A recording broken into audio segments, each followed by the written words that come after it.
to Boston. Now, about a year ago, our homeowner sadly had to leave this house because a fire started in this home. It jumped over to her house and it did quite a bit of damage on that back corner. In fact, all of the vinyl siding on the back half melted, which is why last week we stripped that off to get ready for some new siding. On the inside of the house, we started some abatement with the asbestos, and today work begins on the back of the house. A prominent feature of these three-deckers is its porches. Now on this house, we've got 2 off of the front and then we've got 3 off of the back. And their layout, well, it's pretty simple. They're typically symmetrical and they're just stacked one on top of the other. Now out back here, because of the fire, which was on this back corner, there's been some damage. Not too bad, some charring right there, but there's a lot of work that has to be done. Tommy, Charlie, Russ, how are you guys? Yep, giving away. All right, so what do you think, Tommy? What do you see? You like, you don't like? Well, it's borderline not liking it, okay? But Carol was complaining about a bounce in the deck floors, and the reason is these 2x8s are just at the limit of this span. Okay, so not enough for the span, you're saying? What should be here? Well, the way you calculate is you take the distance between that beam there and this beam there is 12 feet. Okay. And you divide it in half. 6. And you add 2 to it. 8. 8. That's a 2x8s. Oh, wait, okay. Aren't those 2x8s? They are 2x8s, but the problem is it's not 16 on center. What It's 19 inches on center. Ah. A little bit too wide. That's why you get a little bit bounce. Okay. So we're going to stiffen that up. Gotcha. All right. So Russ, you work in this neighborhood quite a bit, and on these old decks, how do you usually find them? What condition are they in? A lot of them have been let go pretty far. Yeah, I mean, but this is like been a 100-year-old house. Yeah, so. but this one's been maintained over the years, so We're just going to come down. Doesn't have to come down. We just need to strengthen it up a little bit. All right. I'd like to hear that. That's going to be good for the budget, Charlie, because it is tight. What's the plan? Well, so for a little bit of labor and making Carol happy for getting rid of the bounce, we're just going to take some new pressure-treated 2x8. We measured them to length. We're going to cut them to fit and just literally slide them right in and then screw them together. But the other thing is the existing timber hangers that we did have here, they installed them with just drywall screws, so that's not even to code. So what we're going to do is obviously take those off and then take new double hangers, put them there, and then use the proper hanger fasteners. And when we scissor those together, that will get over Tommy's concern about too little for too much span? We'll be all right? You could have a party of elephants up there. Party of elephants. All right. Well, I am headed up there to check on some stuff. Not for a party, though, so I'll check back with you guys later. Sounds good. What I'm going to do is I'm going to make a curved cut. The height of this joist, 7.5 inches. The height of the existing joist is 7.25 inches. So that we can get this in between the top of the beam and the underside of the decking without moving the decking up, I'm going to take about 3/16 of an inch off right here. Now rather than make 2 cuts, one in and one this way, I'm going to take a cut here and I'm going to roll it right out to nothing.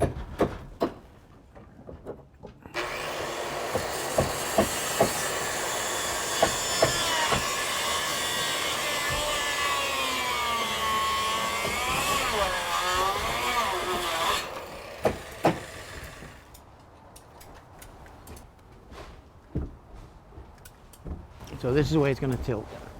All right. Now, that's the top. Now, we flip it a little more. There you go. Go ahead, Russ, make your end tight. Make your end tight down there, Russ. Tight? Yep. Perfect. All right, get it under there. That's it. Nice and snug. That's it. All right, good. Well, this 2x4 is actually called a jam jack. It's cut longer than the distance between the floor and the ceiling, and I jam it in there, and when I jam it in there, it pushes the joist up tight to the underside of the decking.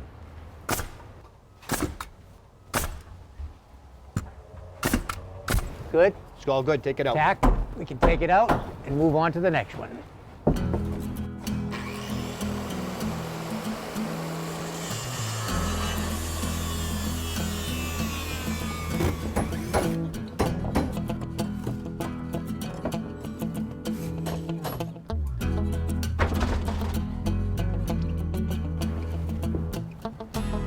Other way.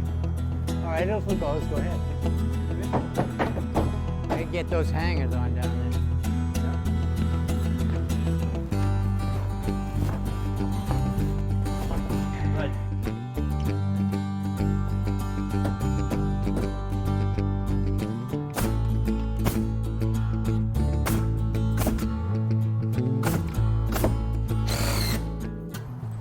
These screws that Russ is putting in are code compliance timber hanging screws.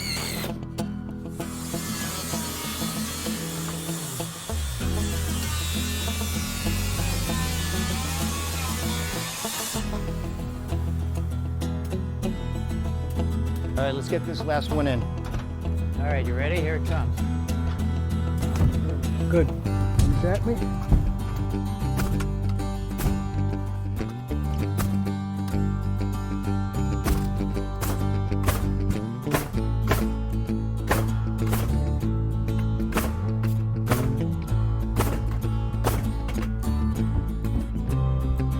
Good. That's one side.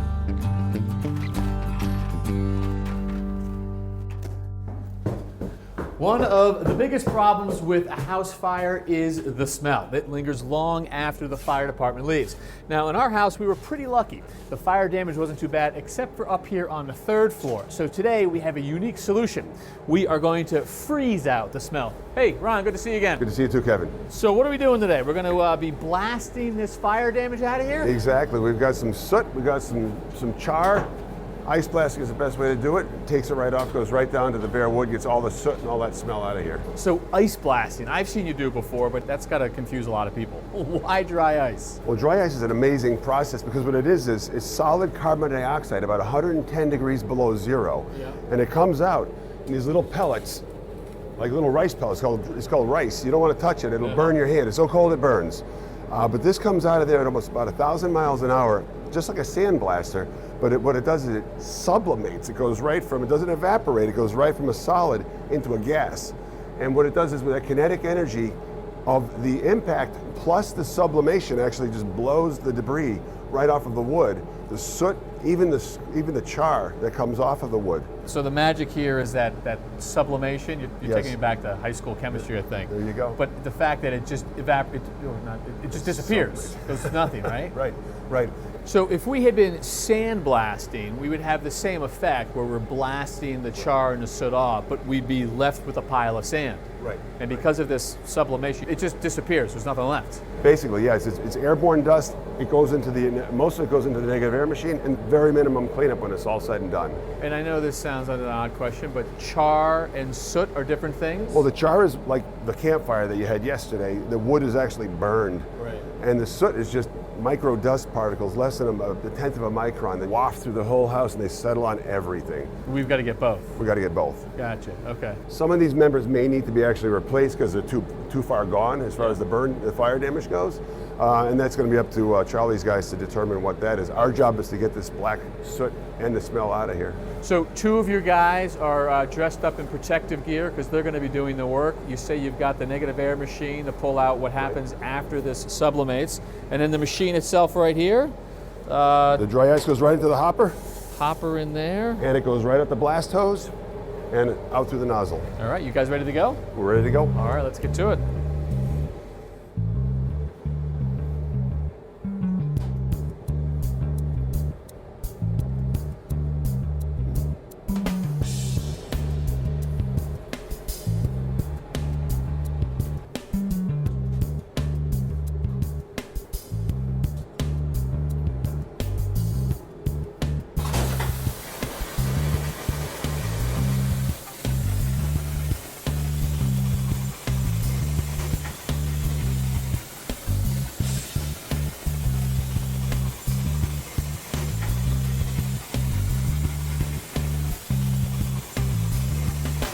We just load up the hopper from a cooler. Yep. How many pounds of this ice rice do you think you're going to go through? This particular job, we're probably going to go through about 400 or 500 pounds. And the guys wearing protective gear. Right, there's a lot of debris. I mean, no matter what you're doing, there's a very dusty process. So of course, the negative air machine does help and clean up that dust as it comes. But if you have that in your face all day long, you want to protect yourself. HEPA filtered respirator to make sure that they're breathing good, clean air. And also that negative air machine is helping keeping fresh air and keeping the carbon dioxide levels down.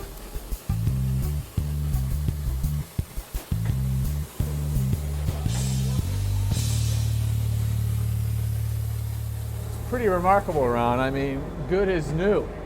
Better than new. I mean, look at that. No residue. wood's cleaned up, the soot's all gone? Right, soot is gone, which means the smell's going to be gone too. We're still going to put a sealant on that because these areas up here between the sheathing and the joists or the rafters, you still could get some soot remaining up there. We want to make sure we lock all that in, so you don't want to have the smell come back. So everything gets sealed when it's all done. And how much longer till the end of the job? Another 2 days of blasting. Nice. Good job. Thank you.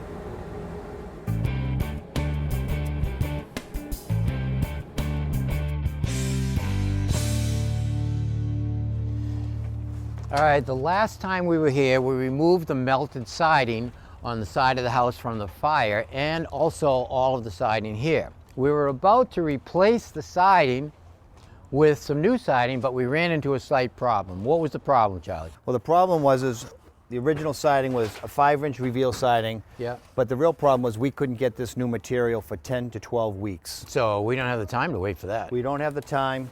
And also, the color, even if we were to get it, wasn't going to match just because all the time, the UV light hitting it, it'll look like a patch job. Right, right. So this is what you chose? Yep.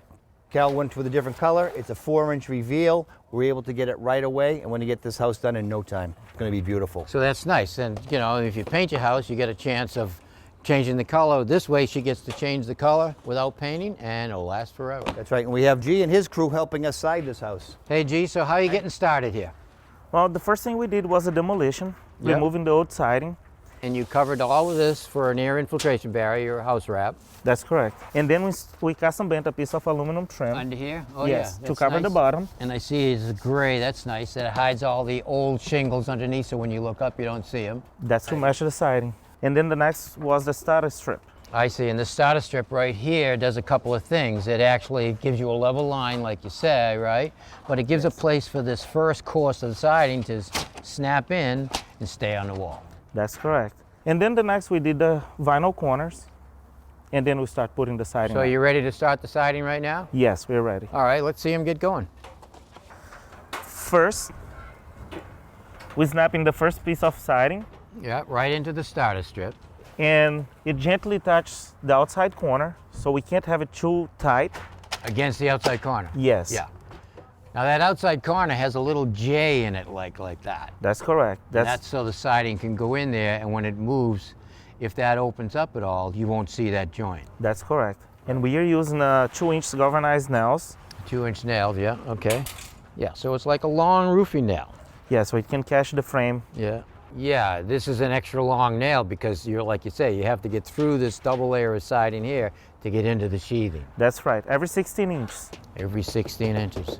Yep. It gotta be a little bit loose so it lets the siding move as it needs with the summer and the winter. Yeah, the temperature changes of the weather will really move this siding, and so if it's too loose, you can tell because what happens? Everything's gonna buckle. Everything buckles and it looks ripply and terrible. That's correct. All right. The next thing we'll do, we cut a piece shorter so we can stagger the joints. Yeah, you don't want to line those joints up. That's correct. All right. Perfect. Slide that down. Now we can take a long one and we can start over here, put this one up. Now we want to overlap these joints, right? Yes, without touching the seams. Yeah, we don't want to put them together like that because as the temperature changes, this could open and close and the weather will get in there. That's right, we leave 3/4 inch. Yep, so overlap it, snap it in place. This allows the siding to float back and forth like that. That's correct. And then the other thing is what about the joint? You always want to make sure that you start from the back of the house and go forward. So when you step from the front of the house, you don't see the joints. Right. So in other words, if you look at the siding from that part of the house, look back, you can actually see the shadow line. That's By correct. overlapping it this way, you won't see that joint. You won't see it from the front. Perfect. All right, so he snaps the next piece up. We nail this off. All right, G, we're going to leave you to your own because you're going to really make some progress here without us. Let's move. All right.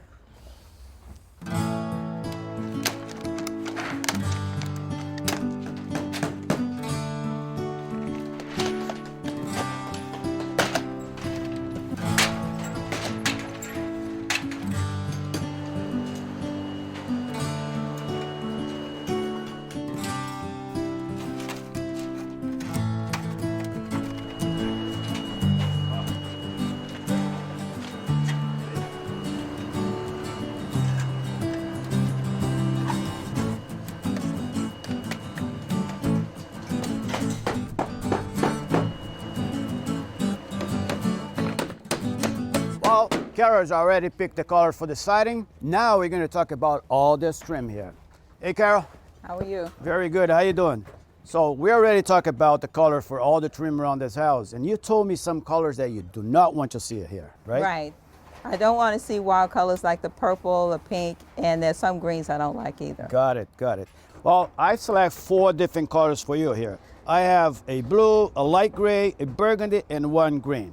It's really hard for you to pick up a color from these little samples here. What I've done, some large samples on this column so you can take a look at it and get a better view of this color. Okay. All right. Let's start with this one here. See, we got this nice cool blue, and at the bottom is a green, just in case. All right.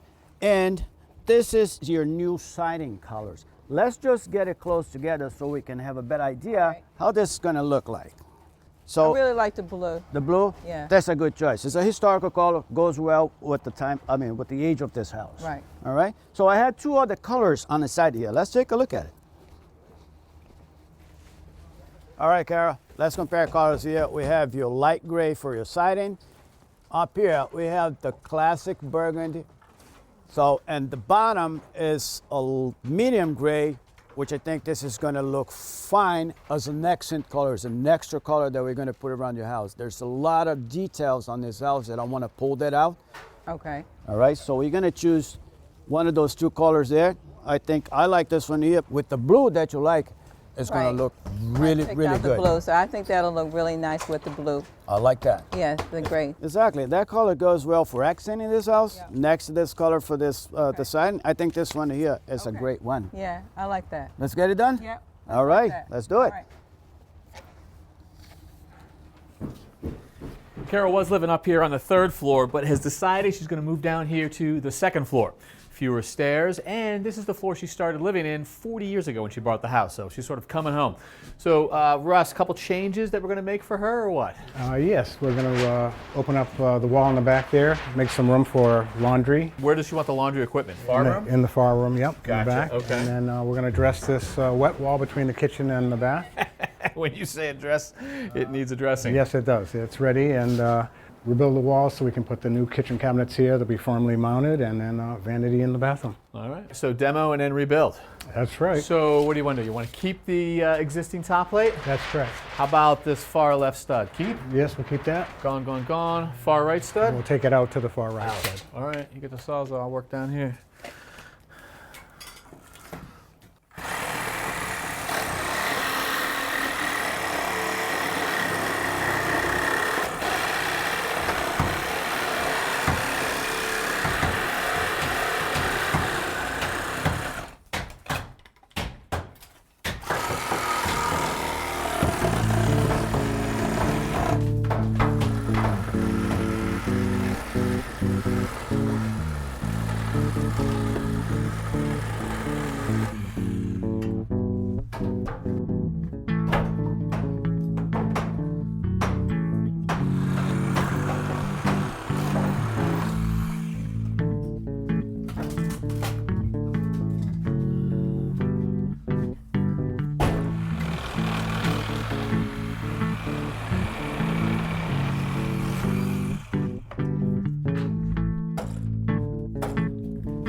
All right, Russ, so this laundry room, that's going to be in this closet right here? Yep, that's right. And now the guys have cleared out the wall.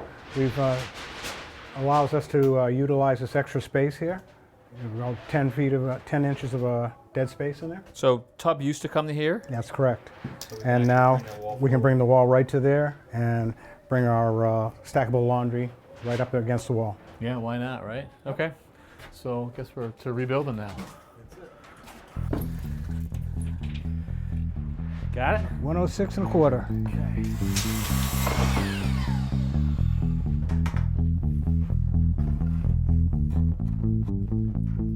Love taps. I got 103 and 5/8. Very good. Like that right there. Russ, ever consider building this one down on the floor and then just tipping it into place? Yeah, many times, but the floors usually aren't level, so square wall won't fit in. No, probably not. All right, this one's good to go.